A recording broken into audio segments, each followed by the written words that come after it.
Welcome to We Know Marketing, We Promise. I'm Kelsey. And I'm Naoma, and this is a show about how to actually build a brand that works. Welcome back. We are talking about the distribution gap that nobody really talks about, and all the good content that you make, and are you really harnessing it to the full extent? Yeah, all the good content that you feel like is not being seen. So what's the distribution gap there? I have a few questions written down. I'm trying hard to stop saying but allowing silence. What's the real reason so many businesses have great content but no audience growth? And why do people not talk about this more? What do you think? I obviously have thoughts because I run social media I was like, agency, you but have way more thoughts than I want your would. opinion. This is purely an opinion. There's no reading data backed at all. This is Except that you've owned an agency for 8 years. Carry on. pure intuition at this point. If there's good content, and why is it not being seen? I think it's either it's boring content, or it has not hooked the correct audience in, or it is not really talking to anybody. It's just kind of bland. It's a bland meal and nobody wants it. That would be my first gut. My second gut would then go into like, you're probably posting things in the wrong areas. Like, you are probably not leveraging the type of audiences on the different platforms and who that's talking to. But that's really... So why do you think people don't talk about it? I think people don't talk about it because the algorithm changes so much, so people like to just blame the algorithm. I think that's what people like to do. People do gripe about the algorithm They're a like, lot. the algorithm. And I'm like, I mean, you're never going to hack that. It is literally a computer. Like, it's going to change forever. So learn to work with it. Learn to work with it, or learn to actually make good content. I don't know. I think the biggest issue I see is people are like, I need to create content because that's just like what we need to do, but there's no thought behind it. There's no strategy behind it. It's just stuff is being made and not realizing that like we really are in the attention economy, and it is literally the first, I think, like 3 seconds of a video people will swipe off or continue watching. And so if you are not a good storyteller, if you are not good with your video edits, or if you're not actually talking about anything interesting in an interesting manner, there's 900 other people I could go watch. That's my thought. But I'm curious as to what the true expert has to say. Yeah, I think good content is obviously up for debate. Like your definition of that, my definition of that, the audience member, like your definition is going to be very different. What makes great content? So in my opinion, once again, we talked about in previous episodes, like my motivator is money. I want to make more money for my business. I want to make more money for my clients. So if that's my motivator, then great content would convert to dollars, in my opinion. Other people would say that great content is very artistic, very creative. It was eye-catching. It hooked me in, blah, blah, blah, all those things. Those are great things. For me, running a business, wanting to get more business for my clients and business for myself, great content would increase revenue, in my opinion. Yeah. So that's the definition I'm taking it off of. And if that's the definition, then I would say you have to be okay with having boring content, because you're going to be saying the same things over and over again, because the algorithm is going to pick up on those same things and push your content to people that want to hear those same things. And those are the people that actually want to buy from you. Those are the people that are going to watch. Those are the people that are going to follow for years, months, sign up for the newsletter. They slowly get warmed up over time. and then they convert into dollars. And when you do this really well and you do this strategically from the very beginning as a business or even from a personal brand standpoint, you attract the audience that you actually want to work with, and then you do end up growing your audience and you create great content in my mind because you are actually getting revenue from it. But I wouldn't say like a lot of content that I would say is great content. A lot of people would be like, that's not that great of content. And I would be like, okay, that's what's your definition of it? My definition of it is that it's going to increase revenue for a client. Yeah. And it will play into the algorithm versus working against the algorithm with trends and all the different types of videos. Because I really don't want to talk to everyone. I want to talk to the people that need my services. Like I said, I have this conviction that I help people, and a lot of people don't realize that a social media agency that is as strategic as we are is even in Oklahoma City. And so for me to be very intentional to even say Stevie Social in Oklahoma City, I am Kelsey Downs in my videos, the algorithm's crawling that, taking it back to my website, taking it back to all my social media channels, my personal LinkedIn page, and it's pushing my name out more and more in Oklahoma City because I'm utilizing those keywords. But is that great content that I'm saying, like, I'm Kelsey, the owner of Stevie Social in Oklahoma City? Probably not. I mean, my videos look good. I have a professional person edit them, but same thing for my clients. Like, we can make it engaging, we can make it entertaining, especially if that's the brand. Yeah. But I think I would say we're asking the wrong question. Like, I just took it all the way back. So it's like, actually, like, we're asking the wrong question. So, like, what does great content mean to you? And what's the overall Well, I goal? think that's where you have to go back to what is the overall goal. And I don't think people take one or even two steps back. They just think, I need to be posting on social because that's what everybody else is doing. And so they start to just copy what other people are doing, or they get upset with the algorithm, or they're just chasing the trends and they're not really thinking back to what is the goal of this content. Is it because if it's to spread awareness, that's a different strategy. If it's to make revenue, that's a different strategy. But If the it's awareness, then even the awareness is to make revenue long term. Yeah, but some people just want to go viral, right? Right. Like, okay, you want to go viral? That was a great video. I don't know how you monetize that. You probably didn't. Okay, that's cool.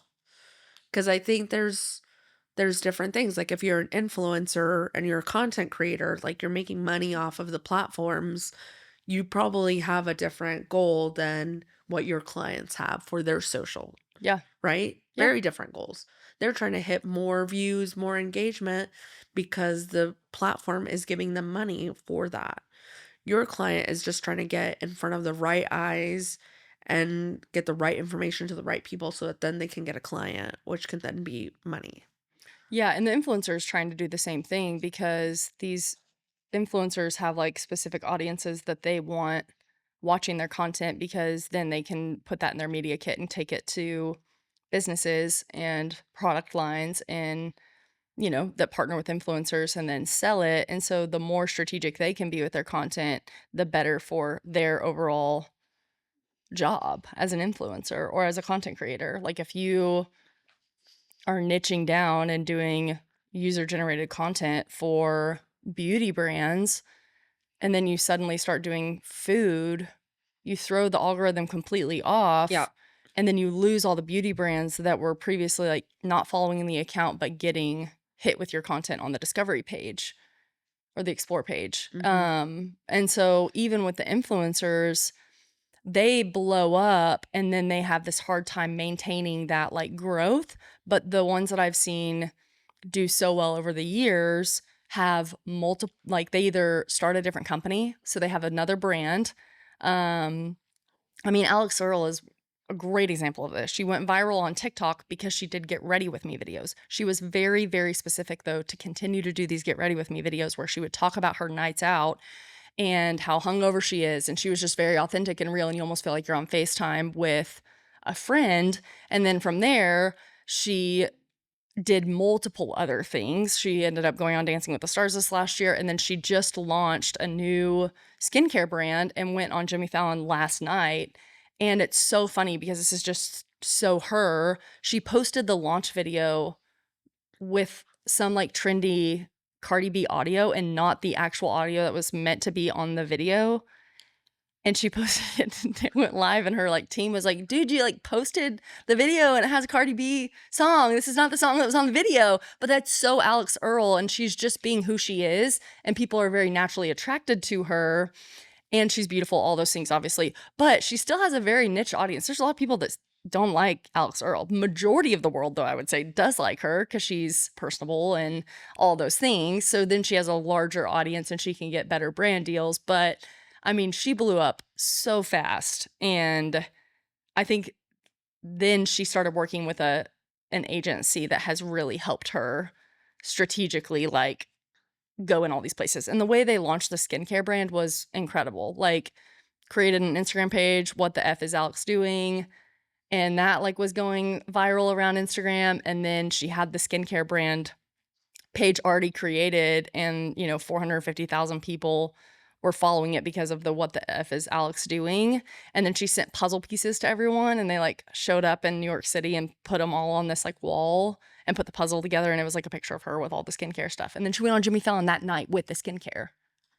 So it's just like bum, bum, bum, bum, bum. You can't tell me that's not like marketing genius, like Yeah, no, that is strategically. planned. Yes, Yeah. it's all planned. And people think that that just happens and Alex Earl just happened to get famous. Like, no, Alex Earl went viral and then she was able to maintain it until she got a manager and experts to help her strategically grow her brand. And now she has multiple avenues of revenue. If TikTok ceased to exist, she's fine. Mm-hmm. And that's what you want. So when you think about good content, great content, I think everyone focuses so much on going viral, but a lot of the stuff that's going viral is very strategically, because these girls have audiences, like these influencers, like they have strategically geared. But also, like, the virality is probably can sometimes be more of a harm for your business Oh my gosh, yeah. than not, because mm, either it was a video that just popped off, or and you had no way to like draw business back to what you were doing, how to get in contact with you, how to like this is what I talked about in Brand Club in my last cohort is when we start, we have the goal, why we're doing this, right? And we start writing out like how are we gonna position ourselves online? How are we gonna talk about ourselves? And I'm like, great, yes, posting content is great, but what is the end result of that? What is the final thing that you're selling? Is it a course? Is it to book a call with you? Is it what is that final thing? And it's not just like, well, I'm just making content. It should be what is that final thing? And it should feel very natural all the way through. Yeah.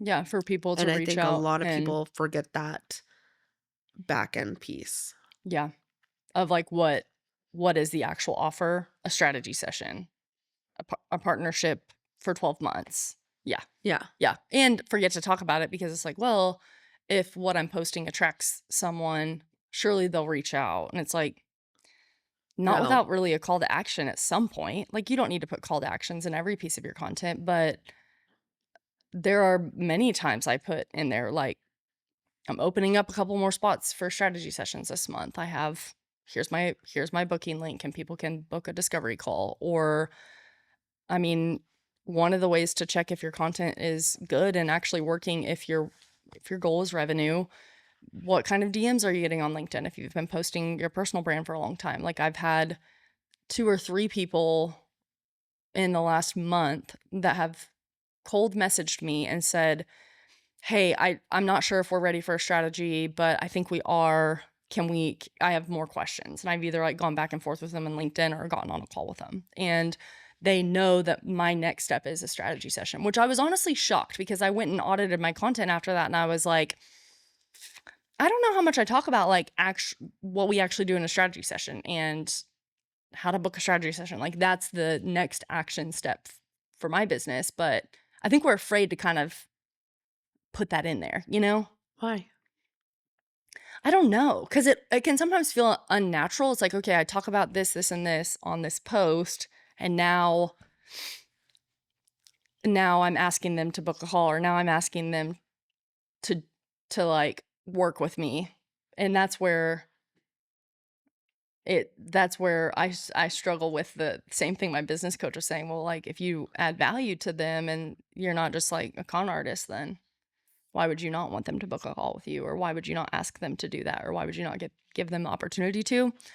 And so that's how I kind of get through and make sure to post. I do though. I ask for them to comment or to email or DM or book a call. Yeah. Yeah. Hmm. So I think the end result is that there's not really a distribution problem. It's more of, is the content aligned with the goal and with the strategy? Yeah, I think so. And I know I had another question on here too. How do you decide which platform deserves your actual energy versus ones you're just showing up on out of habit or guilt? So the platforms, for a personal brand or a business brand, if we ever go through a strategy session um, together, that would be one of the biggest things we would work out is like how much time do you have to dedicate to this on a weekly basis? Do you have a team doing this? Is this something you're going to hire my team to do? Because you do not need to be on every platform. It will be a full-time job for you. And I would say as a business owner, like a lot of your job needs to go towards creating content. I fully believe that, but it cannot be the only thing that you're doing. And so picking 3 platforms and sticking to them or 2 platforms, whatever you can actually do sustainably for a long period of time is going to be way more successful than trying to do 8 platforms and not being able to stick with it. Yeah. Um, yeah, I was sticking to 2 pretty much Yeah. to be the most consistent. And you And feel like that doesn't drain your energy, like 2 or that's a good amount for you. mhm. Yeah. Yeah. Yeah. One of them being my newsletter. I'm like, Oh, yeah. that's That's my content. that's Absolutely. yeah. That's my, well, I guess 3 because the podcast I forget. I know. We have more than I thought.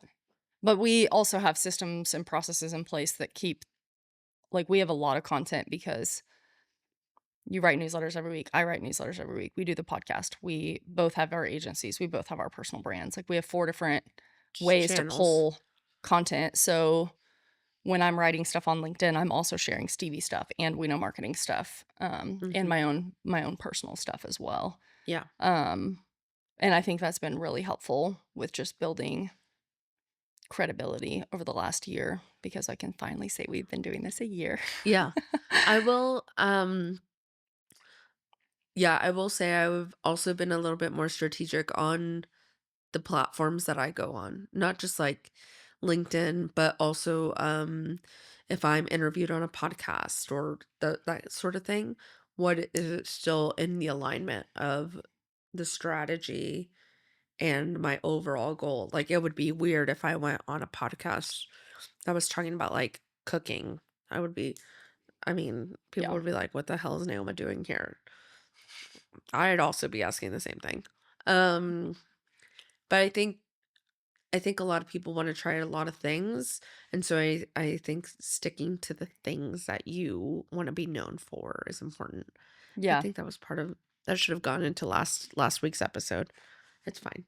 No, that makes sense. So, and I think a lot of people like it wouldn't be bad for you to, I mean, I don't know why you would ever be on a food like podcast, but it wouldn't be bad for you to like talk about your love for cooking and having a glass of wine and listening to music and like that can be tied into your content because that's the that's the daily rhythms that you have that keep you creative and keep you rested and keep you refreshed and that's a part of being a business owner. So like that could be content, but you have to have that like loop back, which I know we talk about a lot. You can't just post like, "Oh, I love cooking," and there's no point to it, I guess. The point. I think it's always the why am I posting this? That's the thing. Yeah. Why am I There's posting nothing this? wrong with. Who is this for? Yeah. Yeah, I saw someone post the other day that was like, "I'll never regret taking this trip to the beach or something," and she posts really heavy work content on her LinkedIn, and this is a good friend of mine, so if you're listening, this is not negative, but I was like, "Oh, this is weird," Mm. but I, like, never comment on her work stuff because she's a friend of mine, and so she's, like, always at trade shows, and she's, like, very into, um, more of, like, construction, blue collar I just don't understand what everything they're doing. Like, they're on these barges and, I don't know. So, like, over my head, so then I kind of, like, don't like, I don't, like, Engage. engage with her content on those things. But I think it's great for her to post because then she's drawing in more of her audience of the people she wants to work with. But then she posted this thing about the beach, and I was like, "Oh, this is kind of random. This doesn't feel, like, strategically driven, like, with her brand." But I commented on that one because I was like, "I'm so jealous you're that close to the ocean." I was like, "I wish we could drive to the beach," but that, like, because I'm her friend, like, I was relating to her in that friend sense versus A the potential business. client. Yeah, Yeah. yeah, yeah, yeah. And I think some people are like, "Just chill, like, we don't always have to be trying to, like, create content to drive revenue and blah, blah, blah." But I'm like, "Yes and no." Like, you're a human for sure, but I mean, if you're not wanting to confuse the algorithm, you need to be very consistent with what you were saying and the keywords you were using and how you're doing it. And so I wouldn't post the random pic about your dog without something that ties into yeah. you as a business owner or the I company. mean, I understand where people are coming I do from, like, that too. it's like, it doesn't need to all be business. But the thing is, like, as you're posting, you're building brand authority, and you're building brand equity. Yeah. And when you post something that makes people go like, "Huh, that is you extracting from your brand deposit, from your brand bank, and that is you going into brand debt. Like, that is you spending money on somebody, on confusing somebody." Yeah. So, that's fine to do a few Spending times. money on confusing someone. I know, I'm gonna use that. That I mean, that's what you're doing and like no one wants to do that. Well, So you but get your sometimes it's feelings. okay. Sometimes it's okay. Like, it's okay to, like, throw up a random one, and it's like, okay, I'm gonna confuse you a little bit. But when you do it a lot, then you start to go in, like, you are not in the reserves anymore. You are in the red, and so that's when you get into hot problems. I'm not talking about the algorithm. I don't know anything about the algorithm. That's Kelsey's, but I'm talking about branding. Yeah. Like, you will start to, if you start to confuse people the more in debt you go with your brand. Yes. Yes. And then your reach decreases, your audience growth decreases, and you're not going to see revenue come from your social very quickly, or all of your content. And then the algorithm doesn't like you, I guess. So, Well, it just doesn't it is also confused because it's crawling it just like people are, and it doesn't understand it. It doesn't understand what you do or how you do it. What are we doing here? And so then it just stops sharing your content with people because it doesn't know who your content should go to because they're searching for things on their phone and you're posting things. And if they're missing, yeah. yeah, then they don't ever connect. And you always want your content in front of non-followers. So the last question I have on here is what's one distribution move that most small businesses are sleeping on that could meaningfully change their reach? And that's the biggest thing for me is watching that your content, like videos, anything you're posting is getting non-follower reach. So How if do you someone is know? Oh, I guess on Instagram it shows you. yeah, it does show you. Different analytic platforms will show you too. But if someone is saving or sharing your content, um, that's a really good sign too. And a lot of times, non-followers will not follow you because they liked one post that you did, but they don't necessarily want to see all your stuff. Which is funny because even if you follow an account now, you're not guaranteed to see their content. You're actually more guaranteed to see their content if you save it or share it. And so you can actually not follow an account and have someone's stuff show up on your Instagram feed often, and it'll just have a little follow button at the top. And you can see a lot of their content, and that's non follower reach. But people are not following accounts like they used to. Like, that's not really a thing anymore, but they are saving and sharing stuff so that they can go back to it. Um, AI prompts, things like that are like things I'm thinking of that I have saved. And I'm like, I don't think I've followed a single account lately. Travel stuff I've done. Um, Yeah, I don't, but I barely. don't ever follow. Like, I save it or I share it and send reels to my friends, but I don't ever like the reels that I've sent you, like I don't follow any of those accounts. I don't think I follow any And of so the if you're accounts. looking at Yeah. followers, you're going to be like missing completely. I wouldn't say I wouldn't even look at followers. You want to be looking at that non-follower reach, which would be the saves, shares. Um, and then I would be curious to know percentages on like how much of your followers are actually seeing your content because that means they are engaging with it. Because if they start if they're not engaging with your content, then the algorithm stops showing it to them, whether they're following your account or not.